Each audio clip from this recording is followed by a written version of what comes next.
I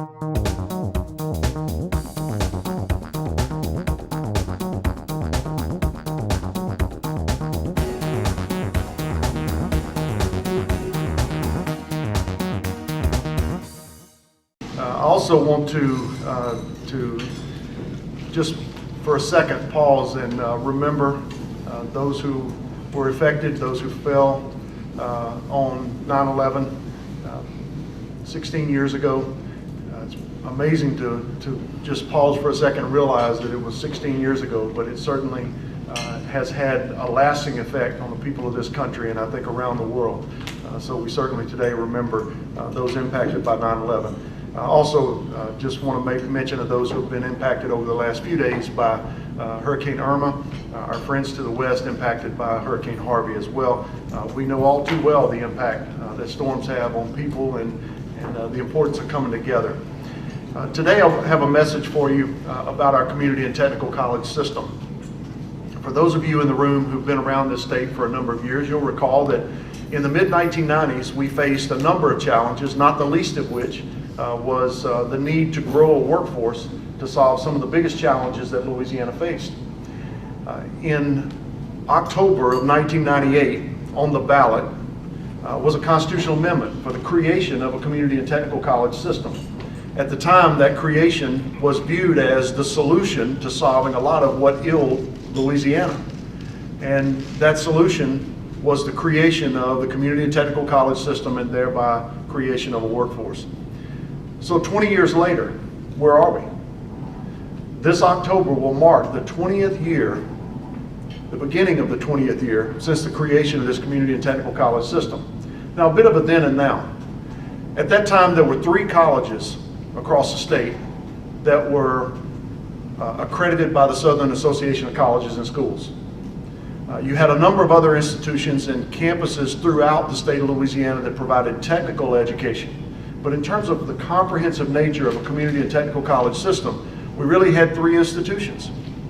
Today, since that time, 20 years removed, we have seen 7 institutions move from creation to full accreditation by the Southern Association of Colleges and Schools. That in itself, folks, is a tremendous accomplishment. In addition to that, we now have the more comprehensive mission that is offered out there for transfer services.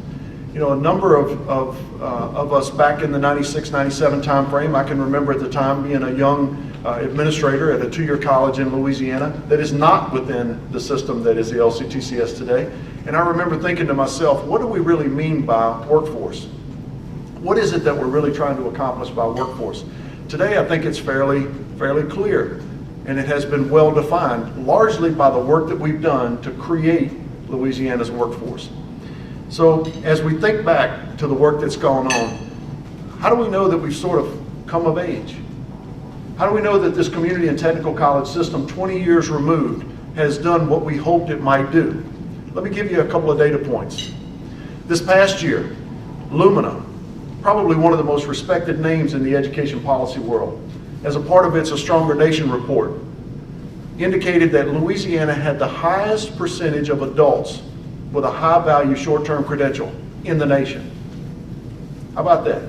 Not often do we hear Louisiana referenced as the best in education, but indeed from that Lumina report, now 2 years in a row, you will find Louisiana referenced as being one of the states with the highest short-term high-value credentials. Significant number. On the transfer front, for the 2nd year in a row this past year, we transferred over 15,000 students from community and technical colleges to universities in Louisiana. 15,000. Now, it hasn't been that long ago when a student didn't have an open door at our state's flagship. But as a result of the leadership brought about by King Alexander and a number of others at LSU, we now have strong ties with our state's flagship. We also have similar kinds of relationships at Southern University. And of course, our partner for many, many years, the University of Louisiana System Institutions, receiving transfer students. This past year, LSU broke the threshold of over 1,500 students transferring from 2-year colleges to LSU.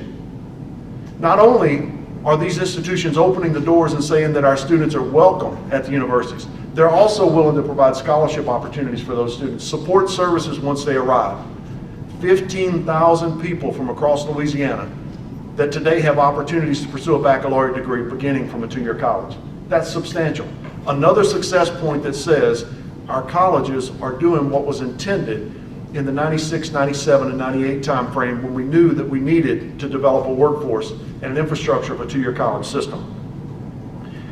The third point that I'll make to you, today our community and technical colleges are the go-to organization for businesses who are looking to grow their workforce. When companies are looking to Louisiana as an opportunity for expansion or for development of a new business opportunity, their community and technical colleges locally are one of the first options. They're one of the first conversations of, will you be able to provide the workforce necessary for this business to succeed in Louisiana? And fourth and final, and one that is near and dear to my heart, in 2010, the legislature saw fit to provide responsibility to community and technical colleges for the adult basic education function in the state. Prior to that, that adult basic education function had been housed in the State Department of Education. Most of the focus prior to 2010 was on providing literacy and high school equivalency services. We knew, from my own background, I can tell you, providing someone with a high school diploma is important, or equivalency is important. But let me tell you, it's not going to change their ability to participate in the economy. It's not going to change their ability to affect their own lives or the lives of their family. And so beginning in 2010, we rolled out an effort that today we refer to as Work Ready U. Work Ready U today touches every parish in the state of Louisiana and nearly every community in the state of Louisiana. In 2010, when we took on that responsibility, there were no students who started in adult basic education that ultimately landed at a community or technical college and credit programs. This past year in 16-17, over 15,500 students started in our adult basic education programming of Work Ready U and ultimately enrolled in college credit courses. Think of that for a second. 15,500 students. The growth trajectory of our colleges has been tremendous. It's been tremendous from a physical perspective. It's been tremendous from a production and enrollment perspective, but it's also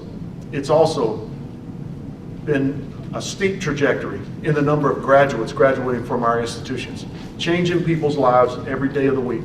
Our community and technical colleges are doing the job that we were asked to do back in 1998. But let me tell you, there's clearly more work to be done. One of your colleagues took a step out this weekend. In a column, Bob Mann wrote about what ails Louisiana. If you haven't had an opportunity to read it, I would encourage you to do so.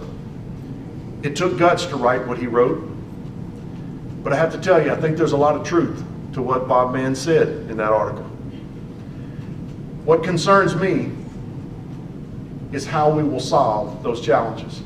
Because the truth is, the poverty that we face, the lack of education that we face, the incarceration rates that we face, the health issues that we face, they're all solved by a common thread: education, education, and education.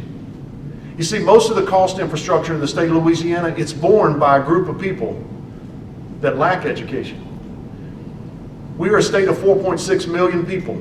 2.3 million of those are working age adults. 600,000 of the 2.3 million lack a high school education. 600,000. Let that sink in for a second.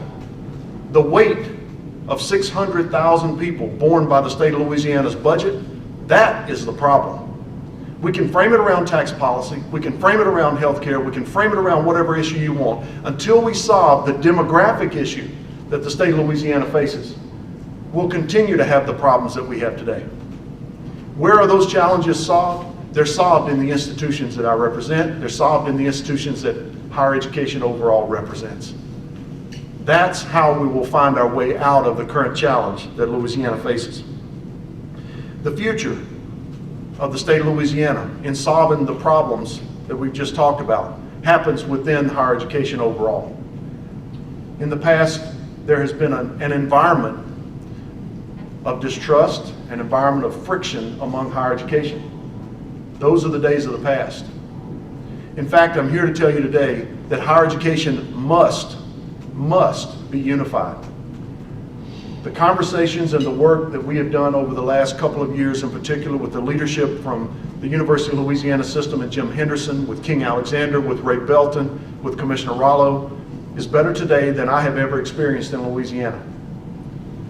It's better for a whole host of reasons, but let me tell you the one that I think is most important. The original request of our community and technical colleges was to solve a workforce challenge. Our university colleagues and our community and technical colleges are working together to solve the challenge that the rest of the nation is focused on, what we think of as the 1-to-7 ratio. If you haven't heard of this, I would encourage you to take a look. Go Google 1-to-7. Take a look at it on YouTube. You'll find the relationship between one professional engineer, one MD, pick a sector, typically supported by 2 bachelor's degree prepared folks and 7 technicians. It is the relationship between positions in the economy that will nearly apply to any sector. You see, in Louisiana, we have to focus on the 1-to-7. Yes, our friends at LSU and UL Lafayette and Louisiana Tech may be focused on research every day that is the development of the next widget. But the reality is the technicians produced at community and technical colleges will be the users of that technology. And that interrelatedness is what we have to find a grip on. Second point, the challenges that we face also require that we stop talking about programs and begin to think about comprehensive strategies and policy, particularly financial aid policy. Financial aid policy in this state is not synonymous with TOPS. We have to find a way to think about how we provide access to people across the state of Louisiana to not only enroll, but also complete in high value, high demand program areas that allow them to go to work and take care of their families. Throughout this entire message, you see that it truly is about the people of Louisiana. We spend a lot of time talking about the great resources of our state. The most precious of all is our people. So as we go forward, we believe our community and technical colleges are a tremendous story of success over the last 20 years, a source of opportunity as we look to the future to solve the problems and the things that ail the state of Louisiana. And I'm glad to answer any questions that you may have regarding anything we talked about today or anything that may be on your mind. Yes, sir. You talked about financial aid. What about Exxon? What about the Palmer? What about those industries? How about getting them to get some scholarships to these students? Right. Absolutely. The question, in case you weren't able to hear, is what about industry contributions to scholarships? Let me tell you, in my time in this role for 3+ years now, I can tell you that our industry partners have stepped up over the years in a tremendous way, providing scholarship opportunities for our students, internship opportunities for our students, providing equipment for those students to be trained on, a whole range of different contributions. So there certainly is greater need. We can continue to see those numbers increase, but I can tell you we have a very supportive industry base. In fact, you know, the most valuable thing that industry does for us is they give of their time and their expertise. It is so important to have a member of the industry sector who is willing to pause for a moment and help us to think through and talk about the curriculum and the relevance of that curriculum. It's at least as important as the check. Good question. Yes? You spoke of TOPS not being a comprehensive financial aid policy. Can you elaborate on that some more? Yeah, I don't know that I wouldn't necessarily say that financial aid overall is a challenge in a state that has the poverty issues that Louisiana has. And so obviously the number one plank of anyone's financial aid policy is our federal Pell dollar, and we have to continue to ensure that that's shored up. We're hopeful that we'll see the Higher Education Act reauthorized at some point in the near future. But we have to think of financial aid policy in terms of both merit and need.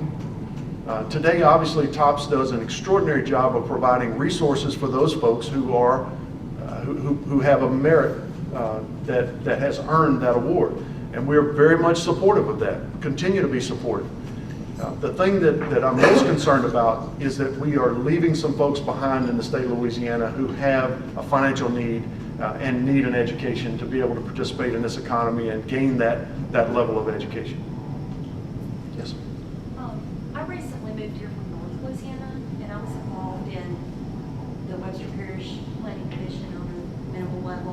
But what they've done up there with the Northwest Vocational College is they've tried to expand into robotics and build relationships with industries like you mentioned. But as a former educator, I wonder, is that being done throughout the state? Sure. And what are we going to be able to do? Like, we were trying to attract Canadian investors, and that didn't really work well for our particular community due to various resources that were minimally available in that area. But what can we do? Are there things being done throughout the state that can help build that? Absolutely. Great question. And you know, I'll use an example in Northwest Louisiana in addition to Northwest at Bossier Parish Community College.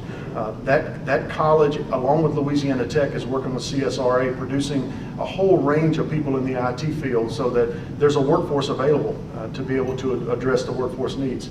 If you go over to Southwest Louisiana and take a look at what the folks at Sewella Technical Community College are doing, along with the Sasols of the world, they're providing a workforce in that part of the state that is sorely needed. In fact, you know, we talk a lot about the economy in Louisiana.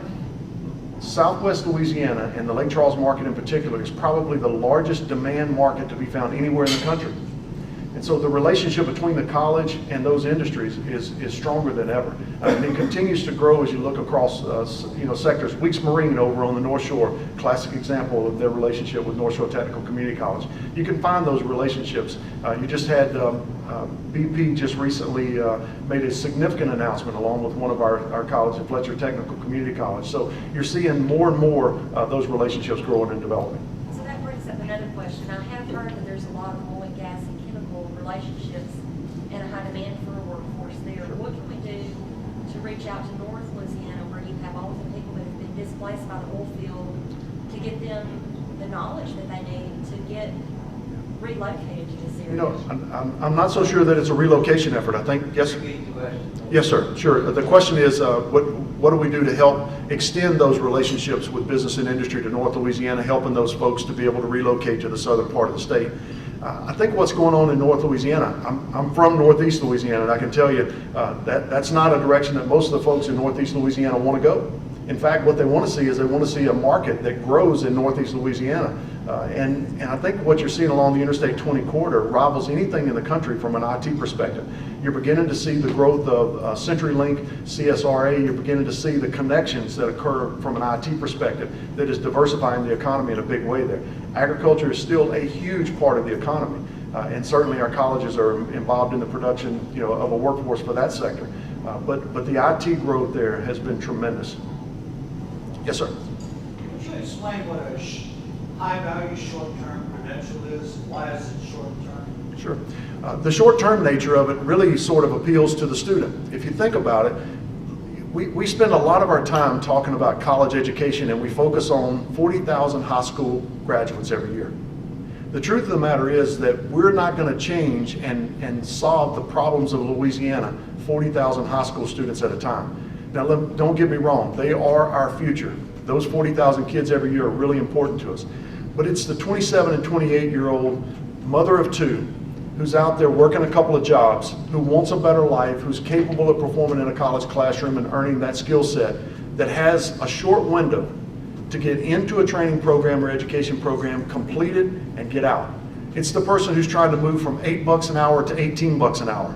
The short-term nature of it isn't, that person's life circumstance isn't built for 4 years of college education. It's also not built for 2 years of college education. And so it's incumbent upon us to find the areas where business and industry has the greatest demand, and where that individual, we can fit it into that individual's life. If you think of it, we spent a lot of time in the state talking about admission standards, and we've talked about all of the impact of admission standards. If you go back and look at, since the creation of admission standards in the state, every college within the community and technical college system has seen an increase in their average age over that time. What that tells me is we're enrolling more adult students, and that is the solution to Louisiana's problems.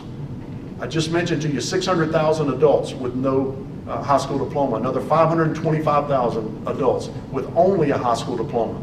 1.25 million people who need an education or training and skills documented in a way that allow them to go to work in a high value field. And by high value, what we mean is in demand, and is going to pay a wage that'll sustain a family. I want you to imagine for a second. I want you to picture a Louisiana, even in light of the column that you saw from Bob Mann. I want you to imagine a Louisiana with a college credential or an industry-based certification in every household. What does that look like? You know, the cynic in some of us says that that's not possible. It says that it's too far. I disagree. I think that is the job that we are about. It is the job that we're about to make sure that there's an education in every household to sustain that family, to sustain those kids, to change the next generation of Louisiana.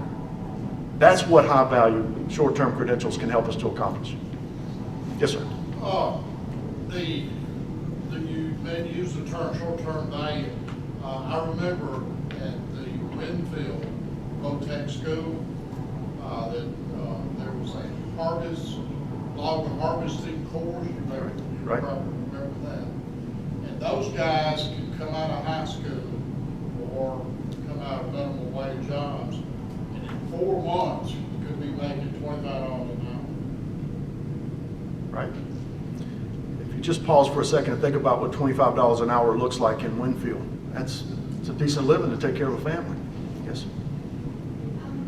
I don't know if this is still the case, but the last time I was looking at comparisons of costs between our higher ed institutions and our peers, it seemed like the community college system was an outlier. Like Louisiana community colleges are maybe more expensive or more on par with our peers in the South, as opposed to like LSU is generally more affordable, or the total cost of attendance is less. And I was wondering if you could maybe explain why that is. Sure. And whether you're concerned about that. And then Yeah. second, could you go over, I know you guys had some cuts last year to your programs and stuff as a result of kind of ongoing budget concerns. I was wondering if you could go over that too. Sure. Can So you repeat your question? absolutely. So let me do them in reverse order. I'll try to remember the first one, okay? So the first question is, would I recount some of the budget cuts that have taken place to our colleges over the years? And the first question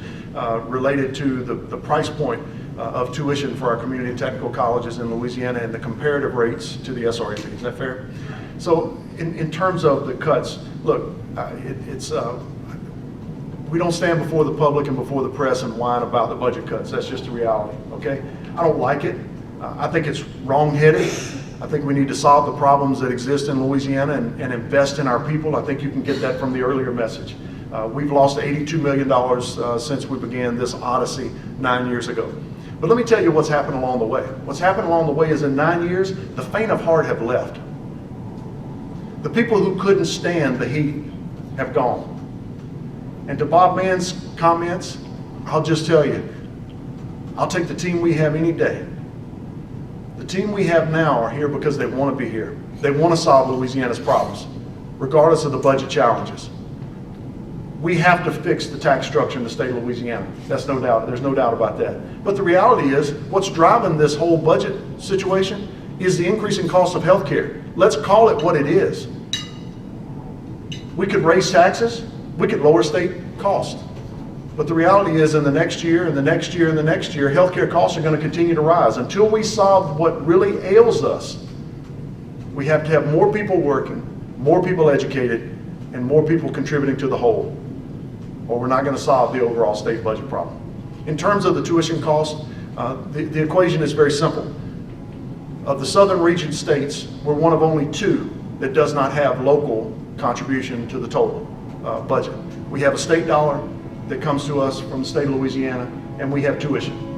Most other states have a third source of funding that includes local taxation, primarily from property taxes. You may be familiar with other states around the country where that local dollar is provided to the college. Unfortunately, we don't have that structure in Louisiana, and so as a result, the requirement that in order to be able to continue operations at the level that we are, you see the tuition dollar being what it is, particularly given the decrease in state general fund. $82 million reduction over a 9-year period, 10-year period, 16 cuts.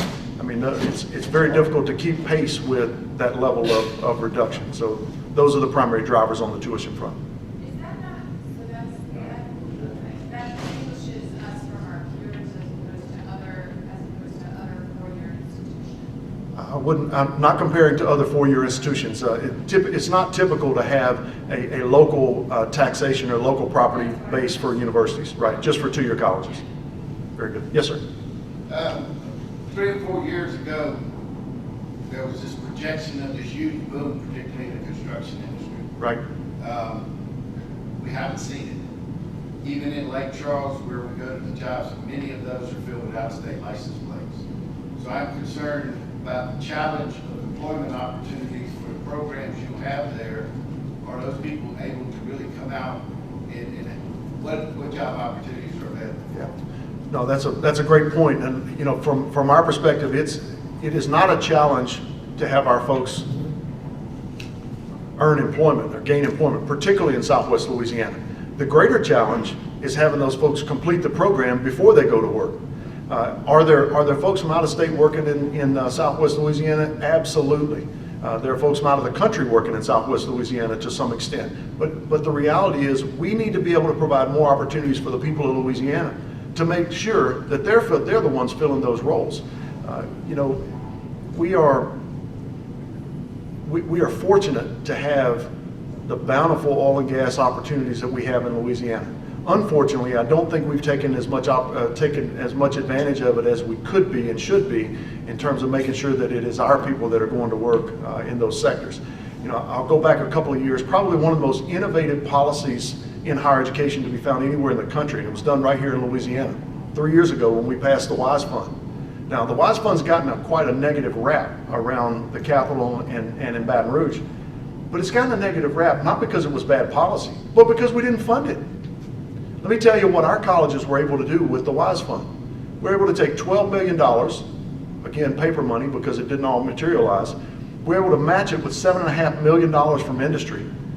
And we were able to graduate 9,000 people from Louisiana, primarily in those high-value fields, construction being one of the primaries, and Sewella and the folks in Lake Charles being one of the primary beneficiaries.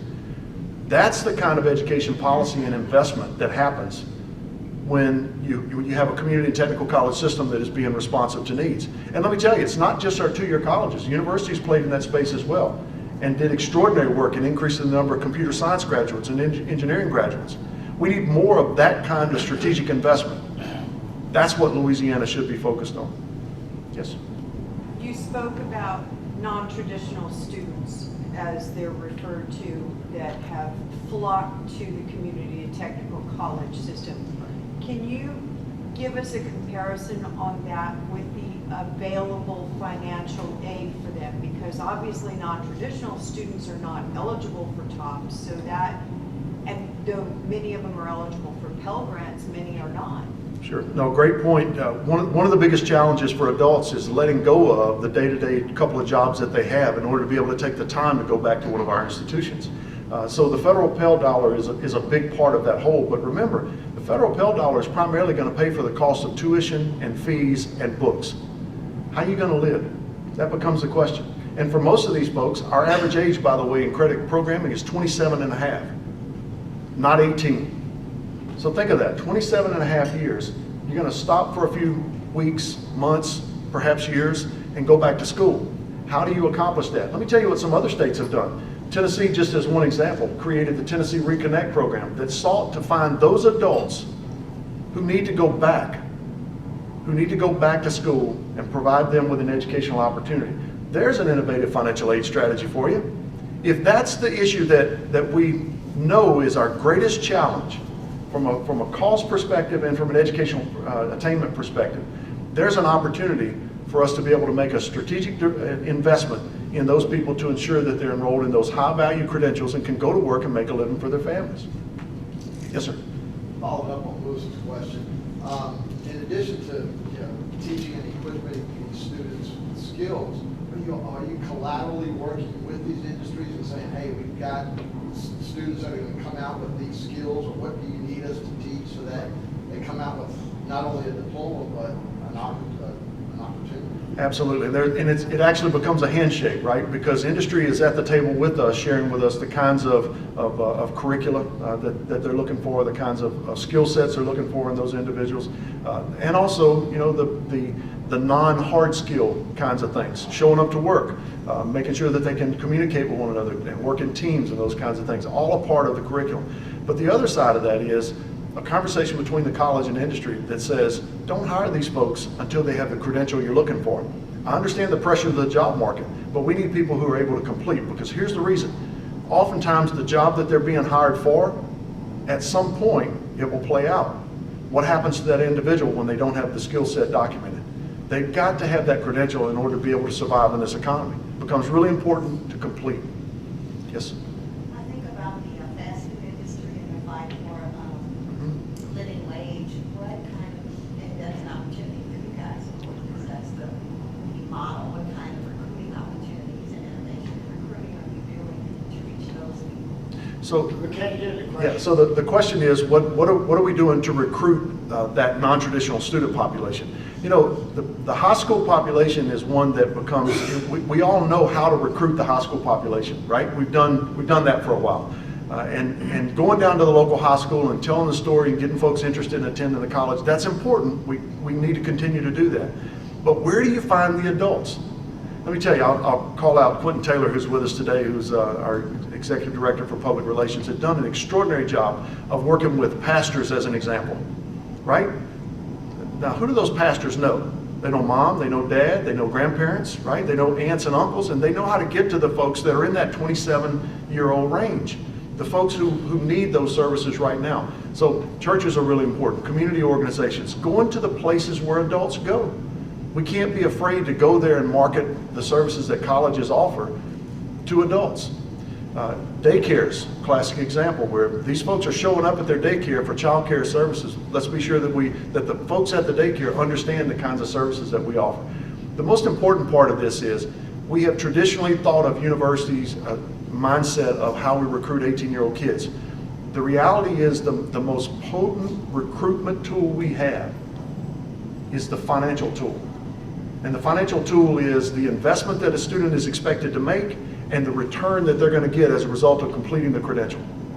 When you say to someone, if you have 16 weeks or 26 weeks to invest at the college for X dollars, and this is what we believe you'll earn on the open market, that's the transaction that is driving enrollments to student enrollment at community and technical colleges. Because it's not so much about the piece of paper or diploma hanging on the wall, it's the other piece of paper, it's the W-2. Because people have to take care of their families more so than anything else. That is priority one. Yes? I have two questions. Sure. Can you talk a little bit about free community college programs that we're seeing like in Tennessee? Sure. And then secondly, what conversations are happening in terms of trying to get more funding for need-based programs like the Go Grant? Obviously, there's so much conversation about funding TOPS in the legislature, but I don't hear a ton of lobbying for need-based aid. Right. So I think the group probably could hear the question, but I'll restate it. The first part of the question was, would I talk a little bit about the free community college efforts that are afoot around the country? The second question is, what efforts are in place to help promote need-based aid? The reality is, I think much of that is almost the same discussion, right? What you're seeing happen around the country is this whole, in quotation marks, free college kind of approach. Let me tell you, I don't buy a free college. I'm just going to tell you that to begin with, because it isn't free. Somebody's paying for it, I can promise you that. But at the same time, I do think there's a broader discussion for us to have. You know, at about 1910, 1914, somewhere in that range, we had a nationwide discussion about the standard of education that was required to participate in this nation as a citizen and in the economy. And it was called the high school diploma. It was about finishing high school, and it was an entire drive across the decades that followed to enroll and complete the high school diploma. I submit to you today that we're in a different place. We are in a place today that's not about free community college, but it's about the new standard to be able to participate and be productive in this economy. You have to have an education and a skill set or it is extraordinarily difficult to provide for your families. And so the notion of the promise, as many of you have come to know it, we are obviously more interested in looking at a comprehensive financial aid policy as a state. We think that's probably the more appropriate next step for us. We have, as I mentioned before, been very supportive of TOPS over the years, and will continue to be, because we know that it has value to the state of Louisiana. In terms of the need-based aid, I think one of the ways to solve the challenge of need-based aid, because you're right, it has been a paltry effort by Louisiana to fund the need that exists within the state. We are a relatively poor state. We have to find a way to fund the need that exists in order to ensure that the population in the state of Louisiana has an education and access to an education. In particular, if our challenge that we find is the adult population, let's find ways to focus the financial aid strategy toward that adult population, to help those folks to go back, to earn those short-term credentials, to get the first step toward that viable income for their families. So I think clearly that has been an effort. You know, we had one legislator who coined a phrase, you know, TOPS for grown folks. Let's think about that for a second. If the issue Louisiana is facing, if the issue we're facing is about moving more adults into the workforce, into positions that will help them to take care of their families, how do we find a TOPS for grown folks? I kind of like the term. I'm not exactly sure. I haven't fleshed it out just yet. Don't quite know how to process it, but I can tell you, I think it hits at what is one of Louisiana's biggest challenges. Others? Yes, sir. Do you find the current facilities and their locations and the number of students they can handle, is that the optimum situation, or is there any plan to make any micro schools, anything? I mean, and I just made up that phrase, micro schools. I don't know if there's such a thing. If we are, I have a perfect location. Sure. I like your new term, micro school. I'm with you there. The question was, do we, given the physical capacity of the community technical college system, do we see a need for additional facilities? You probably are all aware of both Act 391 from 2007 and Act 360 from 2013, provided roughly $500 million worth of capital infrastructure for our colleges. We're seeing those facilities being brought to conclusion now as Act 360 has moved beyond phase 1 and now into phase 2. We are seeing a great deal more capacity, but I want to be real clear. It's not just capacity for the sake of capacity. We don't build buildings in two-year colleges for the sake of it. We don't build buildings for the environment of the college campus. We build facilities based upon the workforce needs of the region within those specific areas. And so that's why you see the kinds of facilities that we've been able to build and the kinds of programs that are offered within those facilities. Really exciting to watch how those facilities are being used, the level of the programming that's taking place there, the robotics and those kinds of things around manufacturing, just as one example. Really exciting to see how those facilities are impacting and changing communities. At this point, we do not have a plan to grow the physical footprint of the colleges, but obviously there are those areas where we have greater demand. If you haven't been to Southwest Louisiana and seen Sewella Technical Community College, if it maybe has been 8 or 10 years since you've been there, you might want to use Google Maps, because you will not recognize the college that exists today versus the one that was there before. You may recall, if you spent much time in Southwest Louisiana, there was a trailer park across the street. Doesn't exist anymore. That's not the dormitory for the college. It is a totally revamped institution that when you drive onto the college campus, you feel like you're at a college campus where something real and substantial happens within that institution. So we're really proud of what we've been able to build all across Louisiana in terms of facilities that we're offering. Well, a follow-up on that. Are those locations accessible by bus routes? When you talk about 27, 28, single moms and stuff, most of them don't have cars. Yep. No, you're absolutely right. And one of the challenges we face in Louisiana is not having enough public transportation, and for localities that don't have the resources to be able to provide that public transportation. So it all comes back to a very common theme. We're seeing localities impacted by the budget constraints. We're seeing states impacted, institutions impacted, but certainly, as to the extent that we can, we're ensuring that those facilities are on those bus routes and that people have access. We have locations in 53 of the 64 parishes across Louisiana. That covers the gamut pretty broadly. But that doesn't mean that there aren't people out there who struggle to get from where they live in their home to a place where they can access an education. Yes, sir. Of the 40,000 students basically graduating, how many are going on for additional education?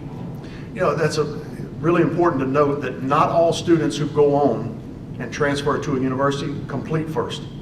Many of them transfer when they get to about the 45 to 50 credit hour range. So the number of transfers and the number of graduates aren't necessarily exactly the same. We do have a good number of students who do complete the award before they transfer. But that graduate number is a number that is about 2/3 related to workforce, folks that are going directly into a career field of some type. And you know, the thing that I failed to mention about the graduates, and one of the things we're most proud of, is that graduate number, 80% of those graduate in high demand, high wage fields. 80%. Now, that's the positive side of the story. The negative side of the story that was asked about a few minutes ago was the budget impact. The budget impact that we've had across the last 9 years has caused us to eliminate hundreds of programs. And so the reality is the programs that we offer today, those are the programs that are in demand, because we really don't have the resources to offer those that are not. So that 80% says to a student when they walk in the front door and enroll in one of our colleges that they're going to enroll in a program that's going to result in them finding a job that allows them to pay for life. Yes, sir. What is your experience with the Louisiana Workforce Education Initiative, now called something else, Calling Louisiana? Louisiana Calling, absolutely. Louisiana Calling, for those of you who may not be familiar, is an effort that really seeks to try to help people, particularly high school kids, counselors, parents, the general public, those that are thought leaders, to better understand what job opportunities and career fields are available in Louisiana. And I have to tell you, it's been one of the great challenges that I've faced in my business, in my career throughout its lifespan, is helping people to understand what's available and what's possible. Oftentimes, particularly in Louisiana, if you think of it, most of the work that goes on we think of as being high value kinds of occupations, they typically happen in two places. They happen behind fences and they happen behind walls. And in both instances, most of the time, kids don't have an opportunity to see what they look like. And so we talk about these occupations. A great example, P-Tech, process operator.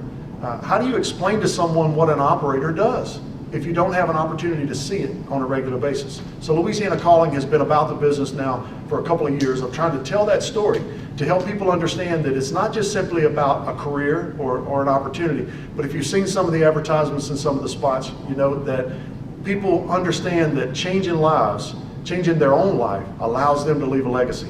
What a powerful message that legacy concept is, and the work that Louisiana Calling is doing. And by the way, I have to tell you, a little teaser here. Within the week or so, we'll make a major announcement with a significant media firm, Viacom, and some of their brands, where we'll be co-branding along with national channels to be able to bring a message to rural communities all over Louisiana that tells a story about careers and the viability of those careers and the education and training that is received right there on community technical college campuses. We're excited about that.